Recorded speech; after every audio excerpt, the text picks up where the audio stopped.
Good evening and welcome to the City of Lebanon Plan Commission meeting on Monday, May 16th, 2022. And I'll call the meeting to order. And Matt, would you call the roll, please? Sure. John Lashley? Here. Dan Bashore? Here. Keith Campbell? Here. Ashley Paddock? Here. Brian Tandy? Here. Ali Mullen? Here. Lori Gross? Here. Kevin Krulik? Absent. Okay. I will entertain a motion for the approval of last month's minutes. Make a motion that Go we ahead. We approve have a last motion. month's minutes. Second. Do we have a motion and a second? Would you call the roll, please? Sure. John Lashley? Yes. Dan Bashore? Keith Campbell? Yes. Ashley Paddock? Yes. Brian Tandy? Yeah. Ali Mullen? Yes. Lori Gross? Yeah.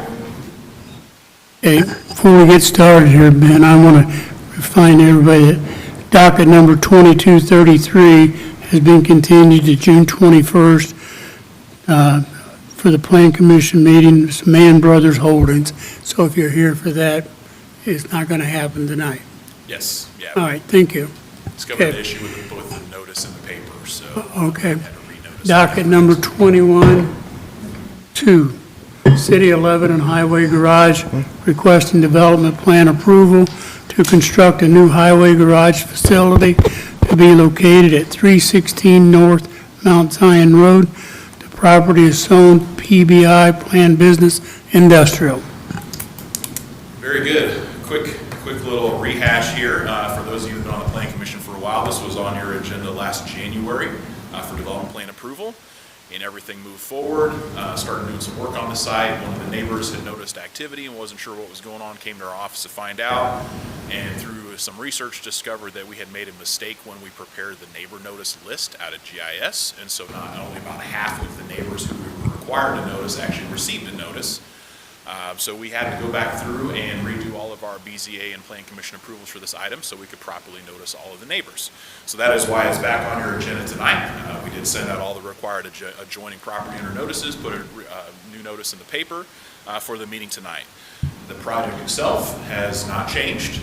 We were actually starting to do some site prep work and preparation for construction. So I will just do a quick overview of the project in for you tonight so we can go back through and get the approvals. So this is the site question for all those who are familiar with this area. Mount Zion Road runs to the kind of the northeast of the site. You can see Interstate 65 just off to the east. This is the existing Gene Haas Training Center, and then the street garage is going to be built kind of in this remaining portion of the property to the southwest of the Gene Haas Training Center. We are going to be subdividing off a separate parcel for this parcel split. It kind of follows this area that I'm highlighting here, so it'll be on its own separate parcel, separate, but there will be some shared access that I'll show you here in a second with Gene Haas. There's a little bit of an intermingling of the access. So this is real quickly shows you what the building will look like. It is a mix of masonry and architectural metal panels. What you see here represents the architecture pretty well from the front of the building. And this is kind of I'm going to zoom in so you can see this a little bit better here.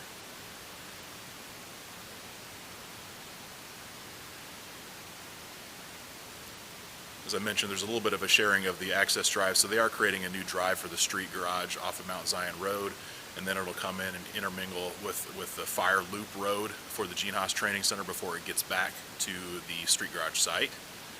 And this is a quick exhibit of the plan for the facility, showing the office on the front of the building and then truck and equipment garage in the back.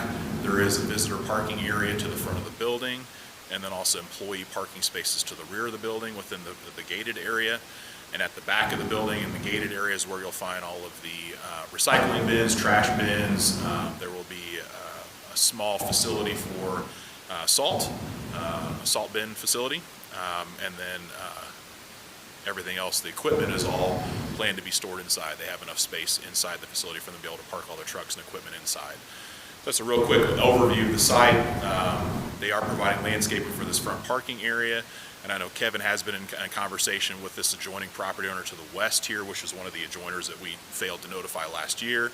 about doing some additional landscaping along this property line where it's adjacent to the adjoining property owner, providing some additional evergreen tree plantings along there for a little bit more screen.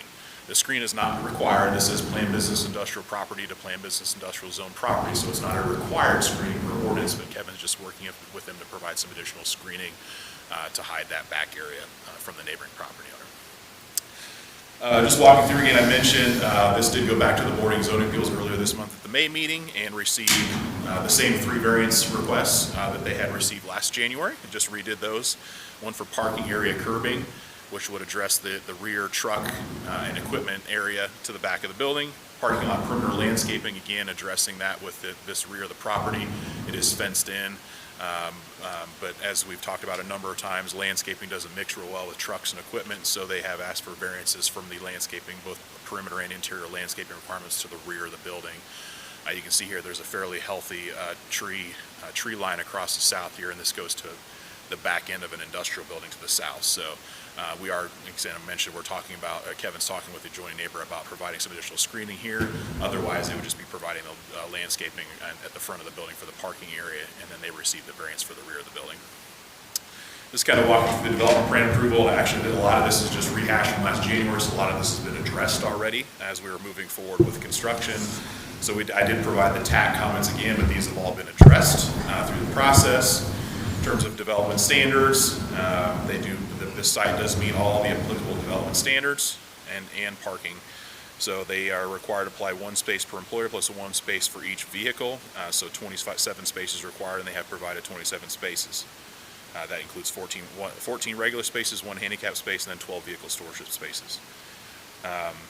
There has not been a lighting plan provided for the site. I know they're still working through some of those, the contractor and designer for those things, and they will be providing a lighting plan at the appropriate time once that's been done.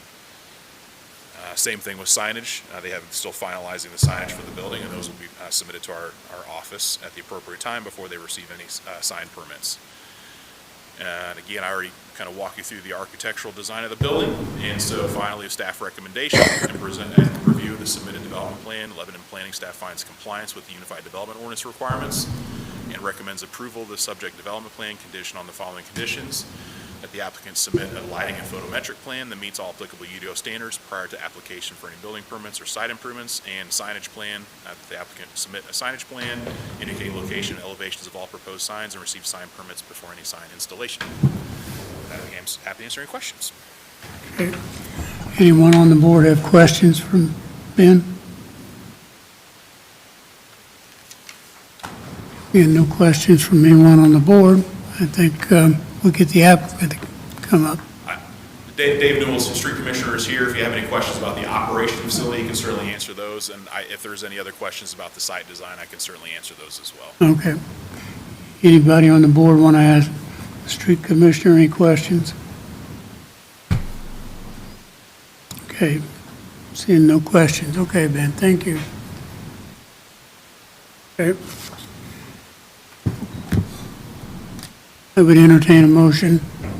Or, excuse me, public hearing, I'm sorry. If someone wants to speak, let me come up and give your name and your address, please. Good evening. Thank you for the opportunity to bring up a few points about the location. And some of you heard what I'm about to say at the zoning board meeting, and so I apologize for you having to sit through this again, so to speak. But I'm Larry Nash, been in the Lebanon area in Boone County for 32 years.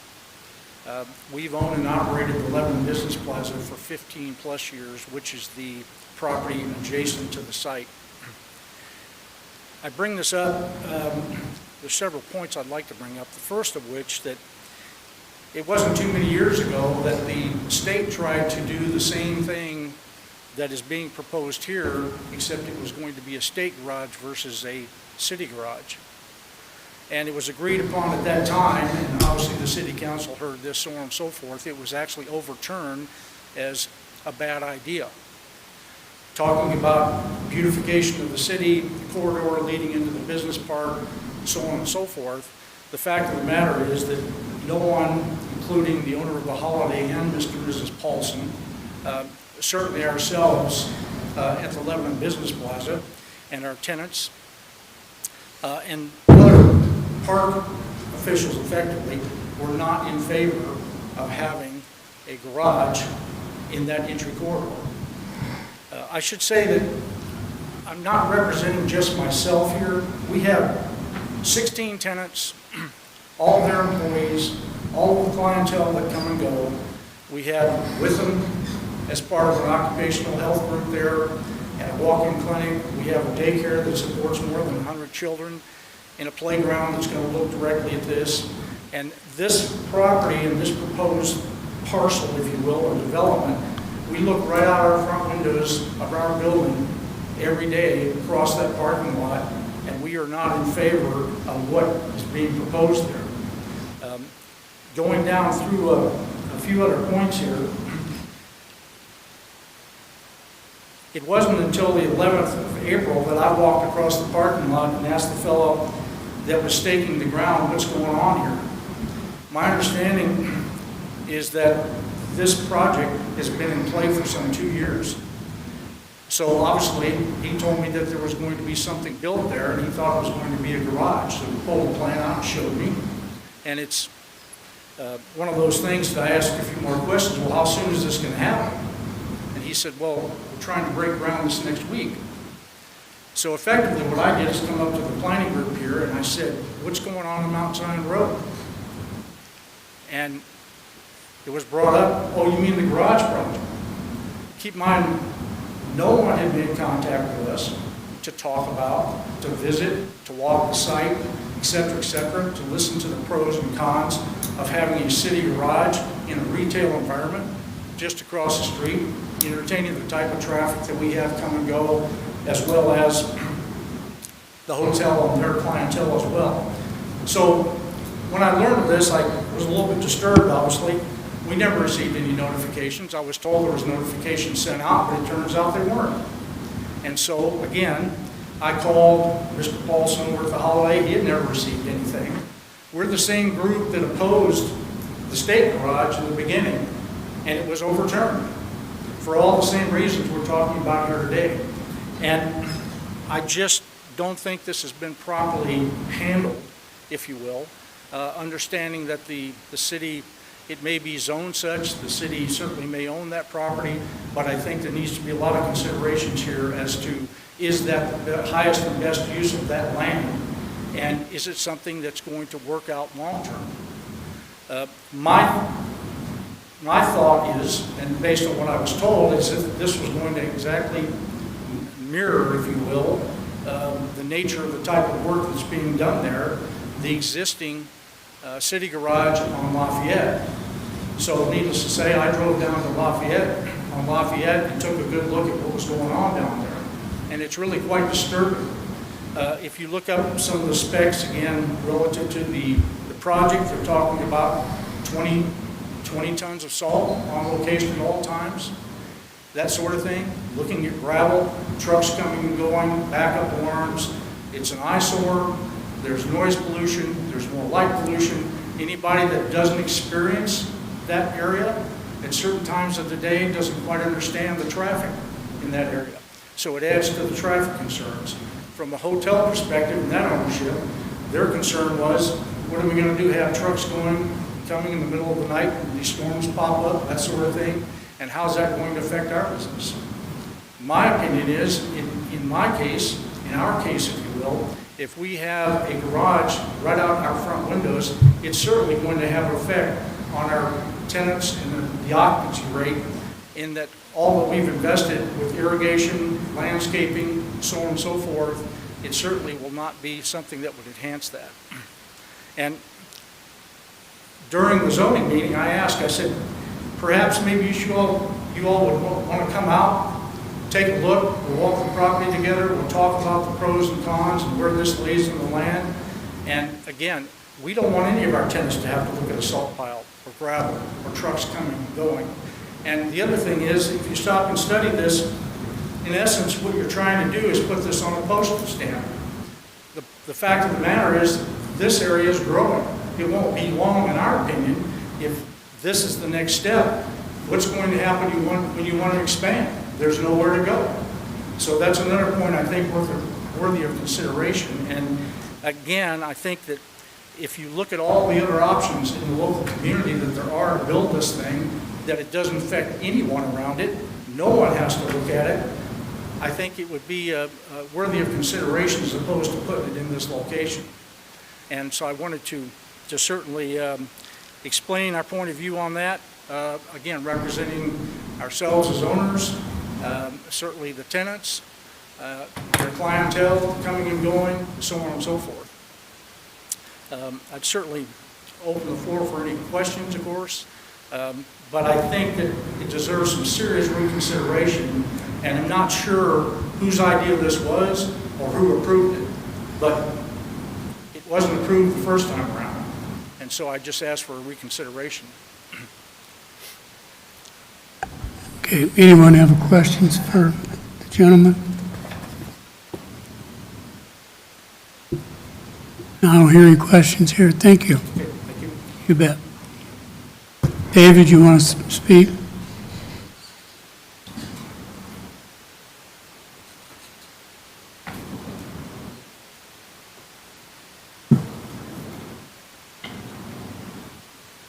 Sorry, I didn't really dress to talk, but I don't know. I mean, if you look at our facility, it's not the best looking facility, but it was built in 1963 for Could you give your name for the record, Oh, sorry, please? Dave Newell, Street Commissioner, Superintendent, whatever you Thank want to you. call it. But our facility was built in 1963 by Triangle Asphalt, and the city bought it when they bought a new facility, so you're not really comparing apples to apples. I mean, our buildings are bad shape. Everything sits outside, and that's why we're building a new facility, so everything can be inside. We're 400 feet, I think, off the road, so we're no more noisy than the interstate is for a hotel or anybody like that. We work 7 to 4, so we're the same hours as anybody else. The only time we're out and about at night is storms. And, you know, you see our trucks, business park anyway, that's the first place we hit, so. But I understand concerns, but I mean, we just, you know, we have recycling there. It gets messy when it gets windy, and the first thing we do that morning is pick up. So we try to keep our facility nice, but Ben probably has more than I do. I mean, he knows why the other one wasn't built and all that stuff. That was before my time, so that's all I got. If you got any questions, I'll be glad to answer them. But Oh, David, I have some questions for you. Okay, it's like you're talking about Lafayette Avenue, but you do not have a place that's covered for all your equipment. Is that correct? no, sir. No, we barely can fit in probably, 9 trucks in our facility, and we have trucks outside under barns trying to keep them from being snowed on when we do go out and plow in the middle of the night and stuff. So, no, we don't have enough room for anything, for all of our trucks. So, I mean, so you'll have every one of them inside, correct? All the trucks and trailers, we accounted for every piece of equipment, so everything will be indoors. Okay, so that's there, and you won't have that out. And then the recycle is going to be in the back, and will it be It'll covered? be more toward the side. I don't even think you won't even be able to see it from So I'm saying, will they be able to see it? No, they should. Anyone except in the back? It won't even be in the back. It's going to be more toward the side, toward the creek by Right. Hendricks and all that, so that people can still come in and drop off their recycling. Anyone else have a question? You have like a 10-year, 20-year projection of how big the fleet you have now is going to expand? considering the Yeah, size we of have the city? room, we have room to expand this building. So they designed it to expand it. We're adding an expansion now, but there's supposed to be more to be able to expand.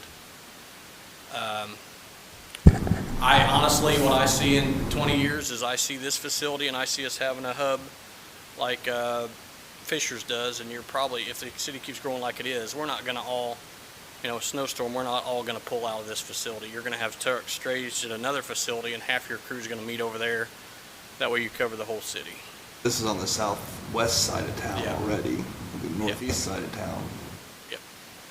Dave, where are they thinking they're going to expand? I guess maybe I haven't seen the updated map or the updated possibility, because I don't see I believe it's that anywhere yellow they're gonna section if he expand. shows a picture.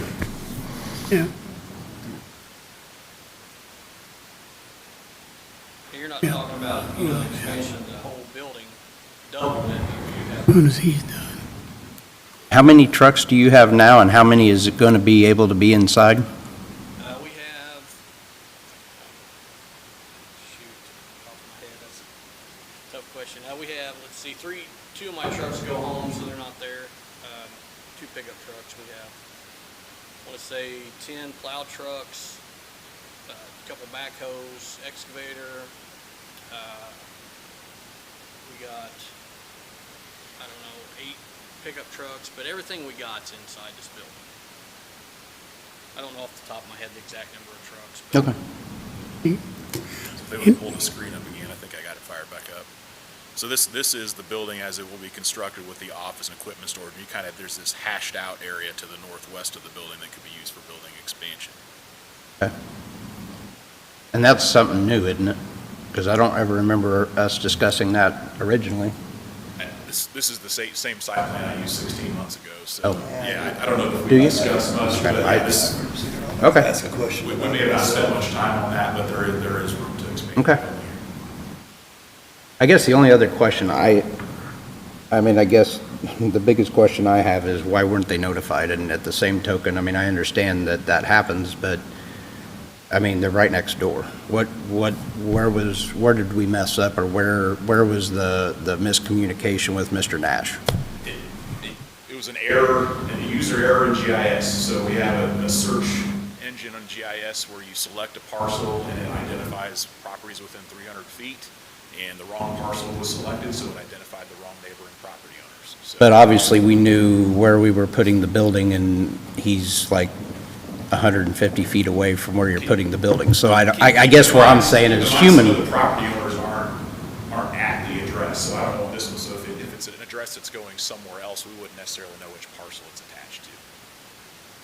So it'll say an owner, it'll say their mailing address, so we don't necessarily verify every single neighboring property owner. It would take us 3 times as long to verify every single one. Some of these have 50 people we have to send a mailer to. This one didn't necessarily, but it was an honest error. We weren't trying to exclude anyone specific.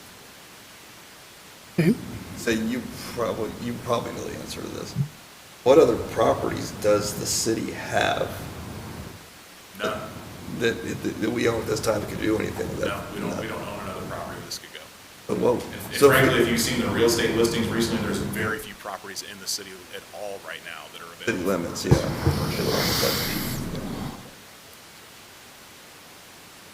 Okay. Anyone else on the board? And I'd like now to close the public hearing if there's no one else wanting to come forward. I had a question for For David? Mr. Nash. Mr. Nash, yes. So we just closed the public hearing. Oh, yeah, I just closed the hearing. Okay. A couple other things, the gentleman did mention the state proposal. There is a couple of distinct differences between the two. One, the state was going to be using that entire site. That was before the Gene Haas Center existed. So they were going to use the entire site. That site as a whole, if you include that front where Gene Haas is in the interstate overlay district, which the interstate overlay district does not allow highway garages. So that was the request that the state was making, was a variance to allow a highway garage within the interstate overlay district. This site, because we're separating the two parcels to keep them distinct from each other, the site that the street garage is on is not in the interstate overlay district. It's just in the planned business industrial zoning district where highway garages are a permitted use. So that is a very distinct difference between the two. The city does not have to ask for this use to go here. The use is permitted here, just like every other industrial use would be. Other things that could go here, warehouse operation that operates 24/7. There could be trucks coming, going here 24/7. There's no limitation on the hours that somebody could run an operation in a planned business industrial zoning district. You could have it.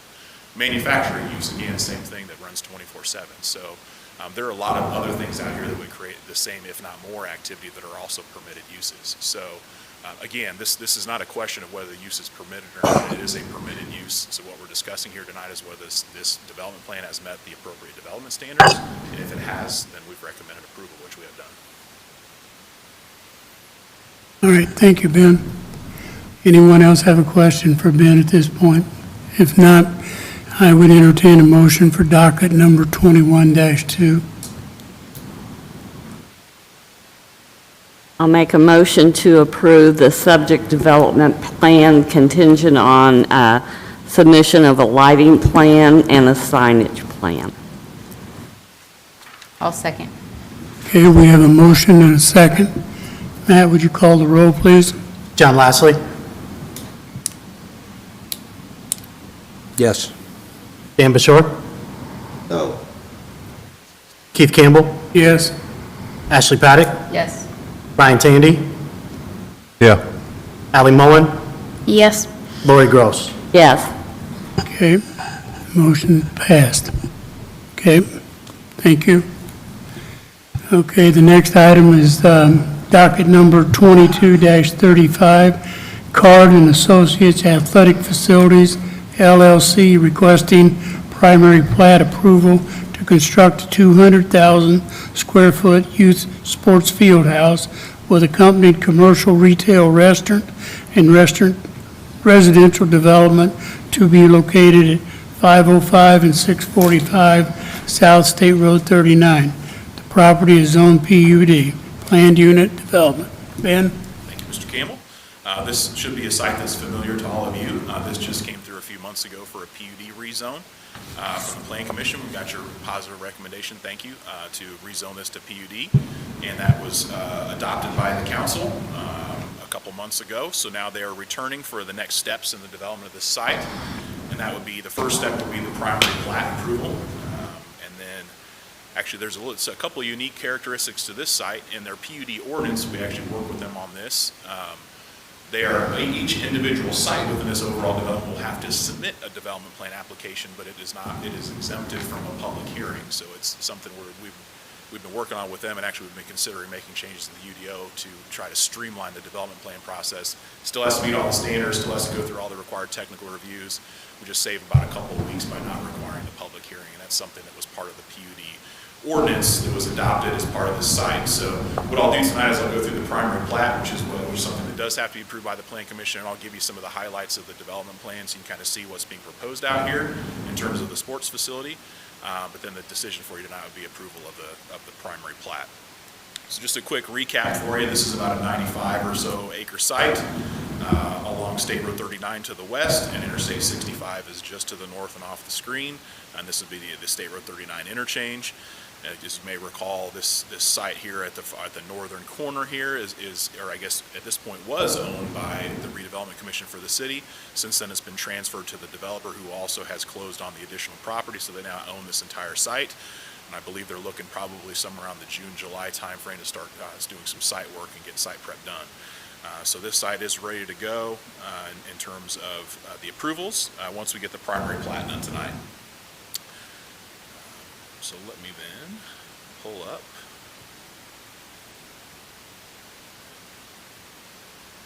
Find the right page for you here.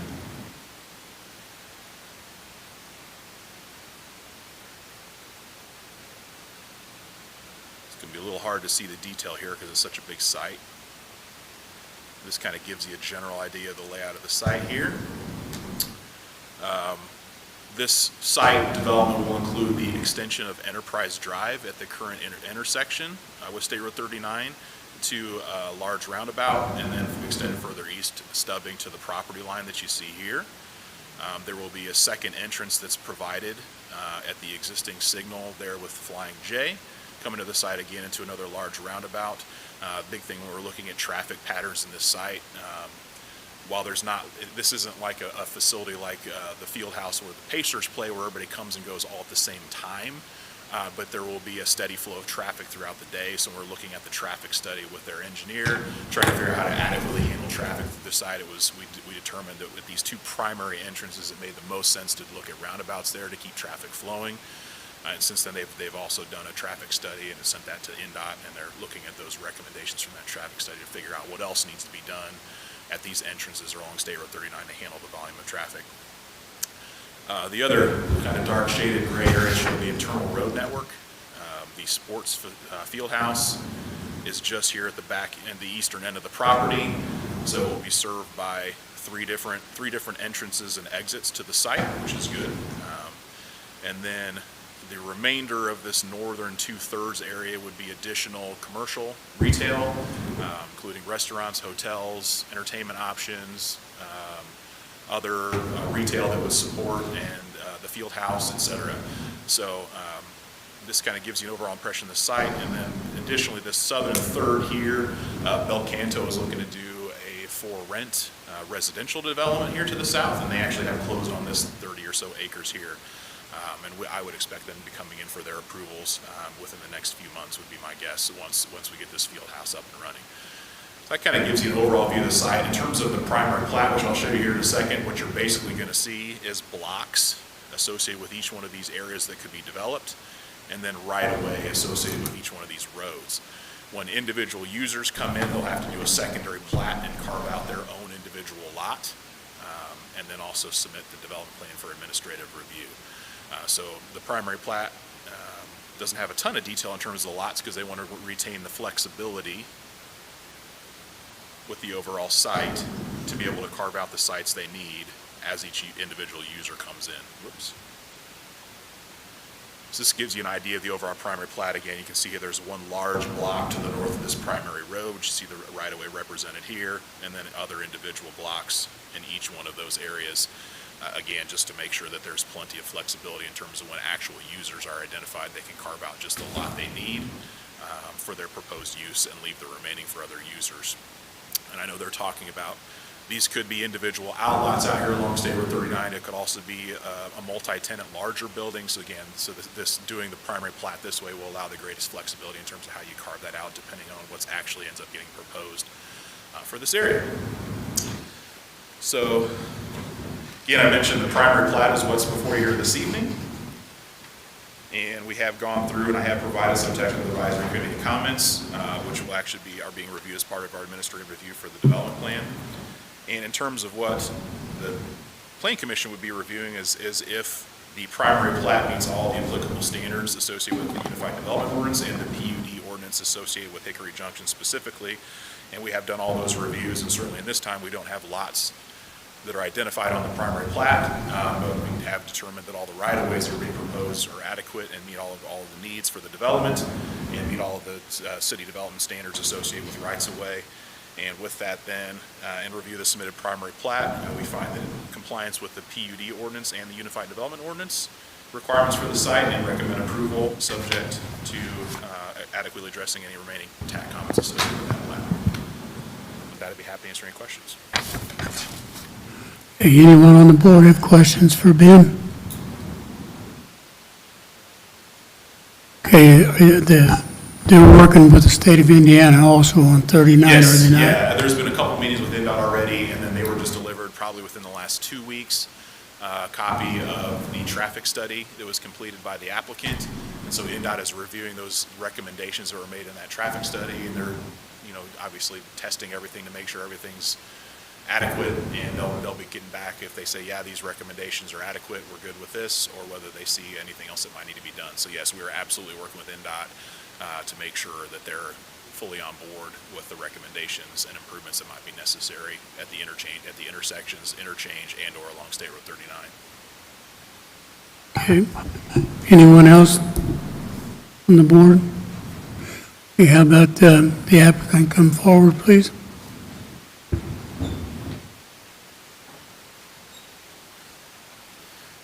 Good evening. I'm Aaron Hurt with Civil and Environmental Consultants. We're the engineering firm for Card and Associates, the developer. With me tonight is Tim Russell with Meyer Najum Corporation. Meyer Najum's the general contractor overseeing construction.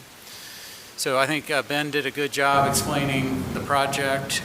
We've been working with staff. We've submitted detailed engineering plans and are working through comments with Kevin Krulick's department, and we've also submitted to the INDOT the traffic study. So we will be providing turn lanes and what have you at each entrance that meet their requirements. The developer is eager to get going and would like to start construction this summer, so we're just trying to work out all the details and make sure everything's in line. So with that, we'll take any questions you may have.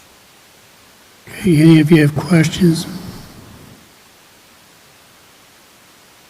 Okay. I don't see any questions. We'll open it up for the public hearing. Anyone like to come forward and speak? Seeing none, we'll close the public hearing. Okay. I would entertain a motion on docket number 2235.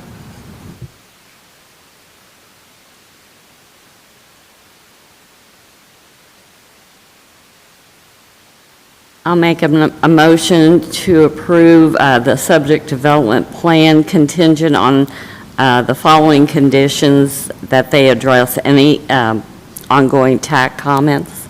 So for clarification, we're approving the primary plat, not the development. Primary plat. Development. Second. We have a motion and a second on the primary plat. Okay, would you call the roll, please? John Lashley, Yes. Dan Bashore, Yes. Keith Campbell, Yes. Ashley Paddock, Yes. Brian Tandy, Yes. Ally Mullen, Yes. Lori Gross. Yes. Okay. Carried. Okay.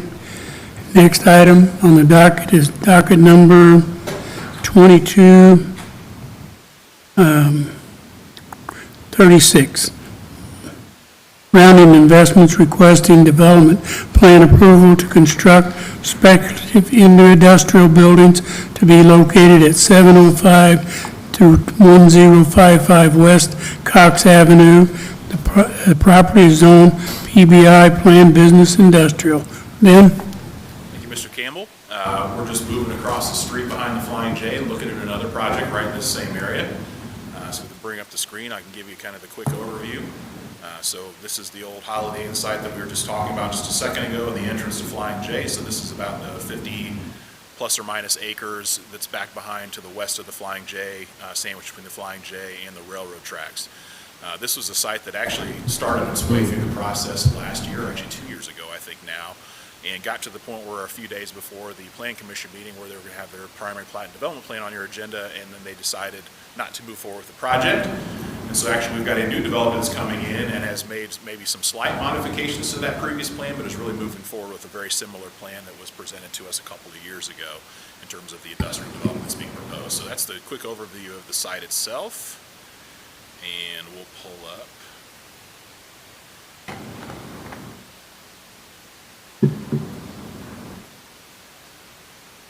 Again, there's going to be it's a larger site, so it's going to be a little bit hard to see the detail, but this kind of gives you, at a real high level overview, what the site is.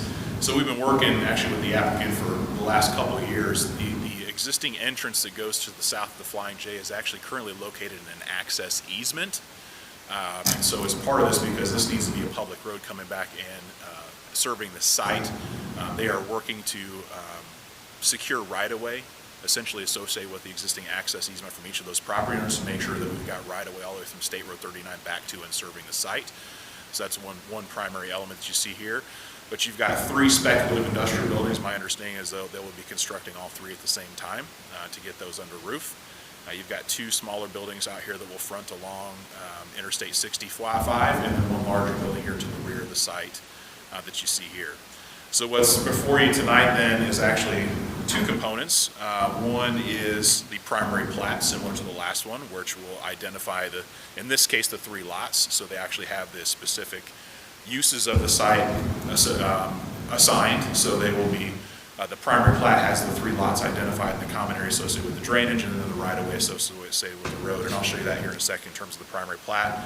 But then they're also coming for you tonight for the development plan approval associated with the development of this entire site, and they have submitted all those development plan requirements as well. So I'll just quick walk through the elements of that. Again, in your staff report, there's several pages worth of TAC comments. Some of them are actually new TAC comments from the most recent review, and then others I just went ahead and copied the ones from a year and a half ago, so you at least saw what we were reviewing at the time. A number of these things have already been addressed since this has kind of been underway for the last couple of years, but I did want to make sure you had an idea of what we've been reviewing associated with these plans. In terms of the development standards, this again is the Planned Business Industrial Zoning District. We had with a minimum lot size of 5 acres. We have 3 lots, the smallest of which is 8.4 acres, and they go up to 28 acres. So they met all those lot size requirements. Lot width and frontage, again, they more than meet those requirements, and then also the setbacks as well.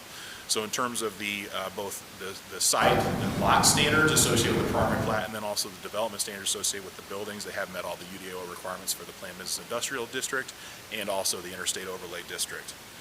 And again, as I mentioned before, the access from State Road 39, we're working through that in terms of getting that assigned as right-of-way. In terms of parking, again, I mentioned these are speculative buildings, so we don't know the actual user yet. Once the actual user is identified and we walk through the parking requirements associated with that user, we can verify that they have enough parking. In terms of that, there are areas where parking can be added in case we've got a user that's has more intensity in terms of labor. So each one of the buildings has some additional parking areas here. There's between the building, there's some places where additional parking can be added. And for the large building, there's some additional parking to be added here to the west of the building. So they have accommodated the possibility of needing additional employee parking if those are needed for the user. But currently they have provided standard spaces for each building between 158 and 173 spaces per building. So they have provided quite a bit of parking already. And in terms of warehousing, those aren't typically terribly labor intensive. Obviously at GXO out on the industrial park is a little bit different because of what they do there, but typically warehousing users like these are designed for not terribly labor intensive, so we really feel like they do have enough parking. Currently, in terms of lighting, they have not provided a lighting plan. They're still working to procure that designer and lighting contractor to prepare that. So once we do have that, we'll review to make sure that they have met all the applicable requirements. In terms of landscaping, I guess is at the end of the document here. If it's in here.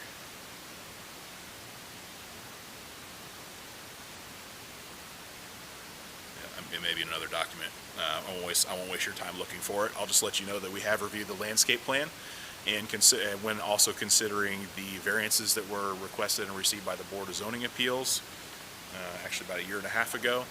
They do meet all the landscape requirements of the ordinance. They have provided all the buffer requirements along the interstate, and then all of the parking lot perimeter landscaping and the primary location. So they have met all those requirements. In terms of signage plans, again, these are speculative in nature, so the tenants aren't identified yet.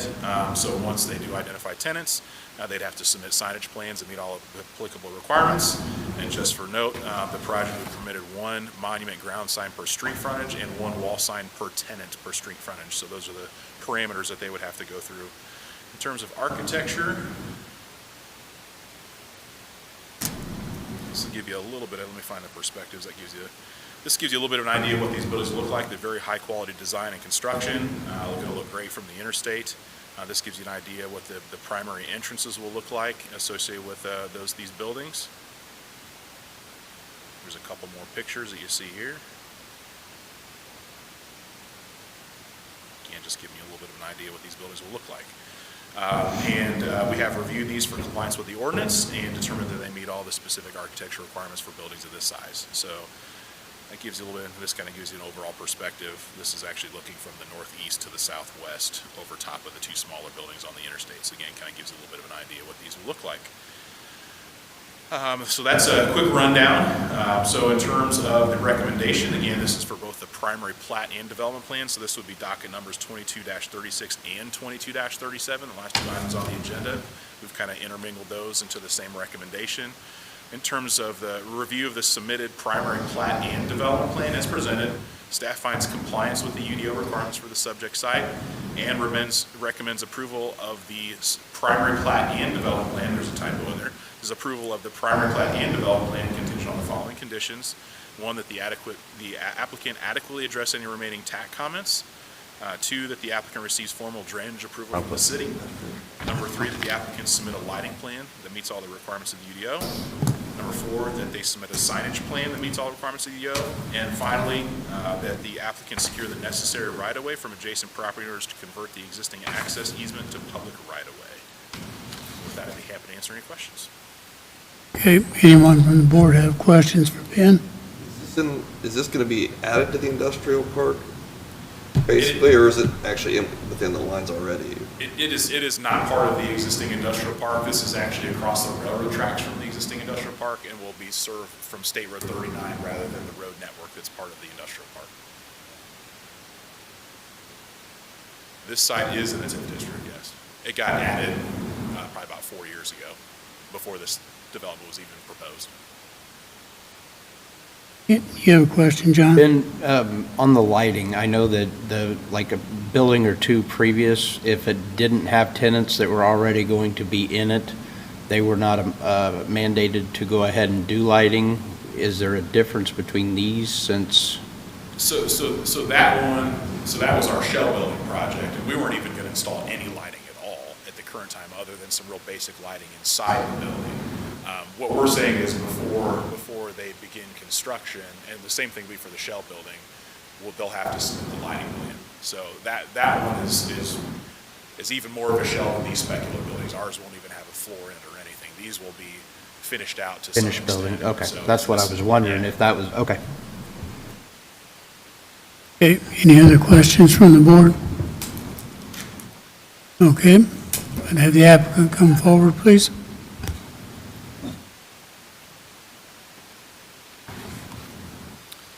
Hello again.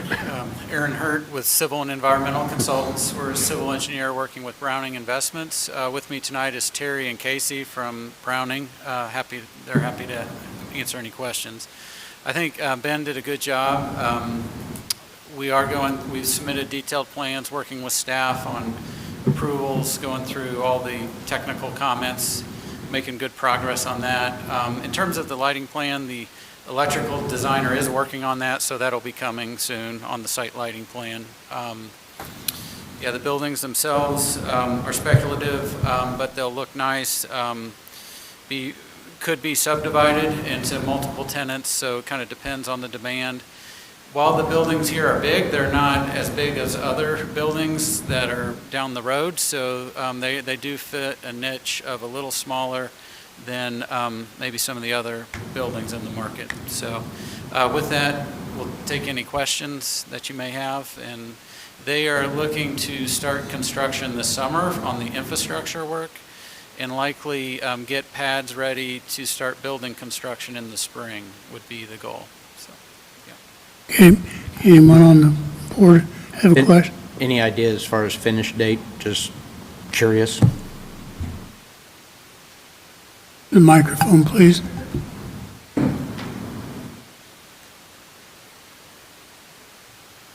Hi, my name's Terry Abear with Browning, and we would be like if we get going next spring, April or May. I mean, these would be buildings that might take us like 6-7 months to build. So the hope would be is that we'd have all three done by the end of the year. If it all works well. Okay, any other questions?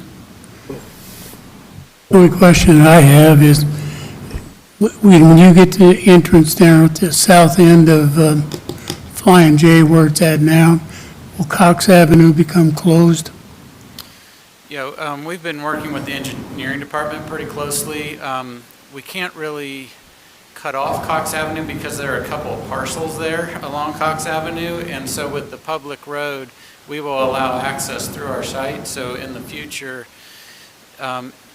the Cox Avenue intersection at State Road 39 is not ideal, and I think NDOT acknowledges that. So once our road network gets installed, there is the potential that that could be removed on State Road 39. Yeah, I would think that'd be a good thing to do. Yeah. But the way we have it set up right now, which was a little different than before, we have a truck turnaround area, so there will be no semi-trucks going on Cox Avenue. Okay, So that's good. all the trucks will be able to turn around and They'll go back out the south end. Yeah. Okay, that's good. Got one more. Will they be serviced by rail at all, or is that in the works? I don't think that is, the way it's set up now, no, that's not the way it's Okay. set up now. I was just curious, that building in the front, I think is serviced, so. Yeah, it's a little difficult with radiuses. I think the buildings would have to be configured a little differently. Okay. Yeah, for that to happen. Okay, any other questions? Seeing none, I will now close this and now have it open to the public hearing. Anyone like to come forward and speak? Seeing none, I'll close the public hearing. Okay, and I would entertain a motion that would cover both of the items of 2236 and 2237. Is that right, Ben? Okay. Both of them. I'll make a motion to approve the primary plat and developmental plan contingent on the TAC comments, stormwater approval, lighting plan, signage plan, and right-of-way. Second. Okay, we have a motion and a second. Call the roll, please. John Lashley, Yes. Dan Bashore, Yes. Keith Campbell, Yes. Ashley Paddock, Yes. Brian Tandy, Yes. Ali Mullen, Yes. Lori Gross. Yes. Okay, motion carried. Okay. Any other business for the board? Ben, you have anything else? Okay. The next regular meeting of the Lebanon Planning Commission is scheduled for Monday, June 21st. So I'd entertain a motion for adjournment. To adjourn? Yes, Nope. That's a typo. It's actually Tuesday, June 21st. Tuesday. The date is correct, but the day is wrong, so it's Tuesday, June 21st. Okay, Tuesday. All right, it'd be Tuesday, June 21st. Thank you. Motion to Okay, adjourn? I'll second. we have a motion to adjourn. Call the roll, please. John Lashley, Yes. Dan Bashore, Keith Campbell, Yes. Ashley Paddock, Yeah. Brian Tandy, Yes, sorry. Ali Mullen, Yes. Lori Gross. Yes. Okay, motion is Okay, that was- passed, and we are now adjourned. Thank you for attending. Thank you.